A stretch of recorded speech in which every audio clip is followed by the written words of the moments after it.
Assam university শিলচৰে আজি যিটো সন্মান প্ৰদান কৰিলে মোক, মই অত্যন্ত বিনম্ৰতাৰে এই সন্মানটি গ্ৰহণ কৰিছোঁ। তেওঁলোকে যি ডিলিট প্ৰদান কৰিছে লিটাৰেচাৰ আৰু ছ'চিয়েল ছাৰ্ভিচৰ কাৰণে, ইয়াত মই এটা কথাই ক'ব খুজিছোঁ, আমি পুলিচেই নহয়, বিভিন্ন বৃত্তিত থকা আমি সকলোৱে বিভিন্ন ধৰণে সমাজ সেৱা কৰি থাকোঁ। সমাজ সেৱা যে এজন ফুল টাইম সমাজ সেৱকেহে কৰে তেনে নহয়। আমি যেতিয়া নিজৰ নিজৰ কামখিনি সুচাৰুৰূপে নিয়াৰিকৈ কৰোঁ, সেয়াই এক ডাঙৰ সেৱা। আৰু পুলিচত বিশেষকৈ আমি পুলিচত থাকি ৰাইজক একেবাৰে বিপদৰ সময়ত সহায় কৰাৰ এটা সুবিধা পাওঁ। আৰু পুলিচ বিষয়াই যেতিয়া কিবা এটা এৱাৰ্ড পায় বা তেওঁলোকক যেতিয়া কিবা এটা সন্মান যচা হয়, সেয়া ডিপাৰ্টমেণ্টেল হওক, গভৰ্ণমেণ্টে দিয়া হওক বা এনেধৰণৰ কোনোবা সন্মানীয় বিশ্ববিদ্যালয় বা সামাজিক সংগঠনে দিয়া হওক, সেই সন্মানটো আচলতে সেই পুলিচ অফিচাৰজনৰ অকলে নহয়, সেই সন্মানটো সেই পুলিচ অফিচাৰজনৰ গোটেই টীমটোৰ।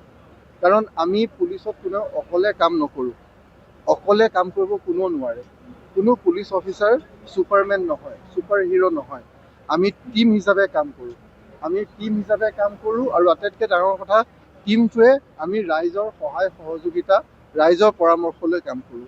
আমি যে এই যে ৰাইজৰ যিখিনি সহায় সহযোগিতা, আমি টীম হিচাপে কাম কৰা, আমাৰ ছিনিয়ৰৰ গাইডেঞ্চ, আমাৰ কলিগছৰ গাইডেঞ্চ, আমাৰ জুনিয়ৰ অফিচাৰে তেওঁলোকৰ ভুলৰ পৰা শিকা, তেওঁলোকে আমাক দিয়া পৰামৰ্শ, এই সকলোখিনি লৈহে আমাৰ কামখিনি সম্ভৱ হয়।